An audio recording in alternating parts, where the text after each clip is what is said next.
Perkenalkan, nama saya Habibi, NIM 877603842. Hari ini saya akan melakukan praktikum IPA di SD Modul 7 Optik KP2 Lensa Cembung dan Cermin Cekung.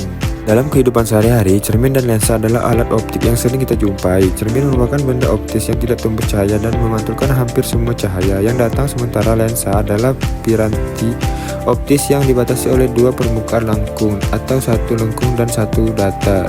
Percobaan lensa cembung.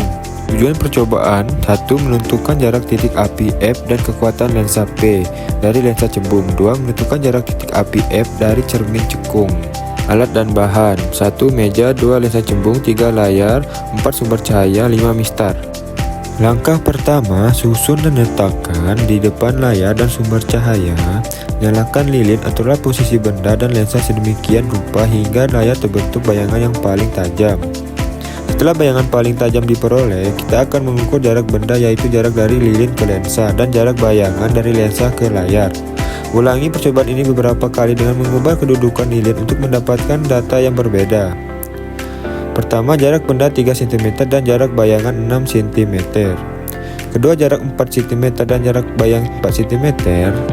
Ketiga, jarak benda 6 cm dan jarak bayangan 3 cm. Kesimpulan, lensa cembung adalah lensa konvergen atau lensa yang mengumpulkan cahaya. Percobaan ini bertujuan untuk menentukan jarak fokus dan kekuatan lensa dengan mencari bayangan nyata yang berbentuk pada layar yang secara otomatis menghasilkan bayangan terbalik.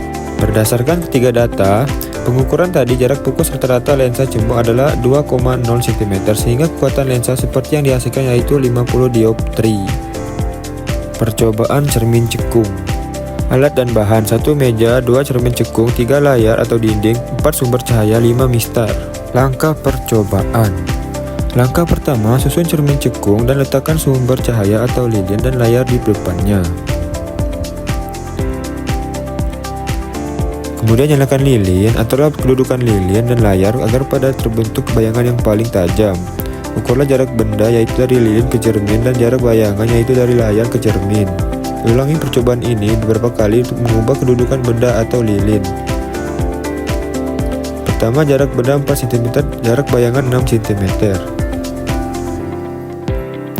Kedua, jarak benda 4,8 cm, jarak bayangan 4,8 cm. Ketiga, jarak benda 6 cm, jarak bayangan 4 cm.